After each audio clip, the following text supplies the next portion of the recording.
To remove the control panel, we'll begin by removing the 4 screws located on the front of the machine.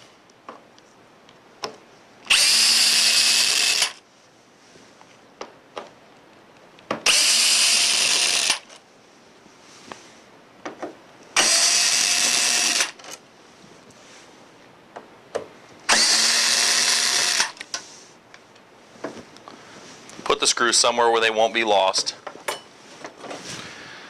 Next, we'll turn the control panel over and locate the 3 wire harnesses on the back of the control panel.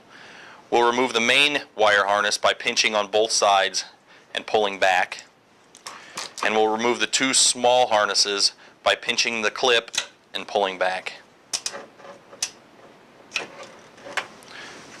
And that's removing the control panel.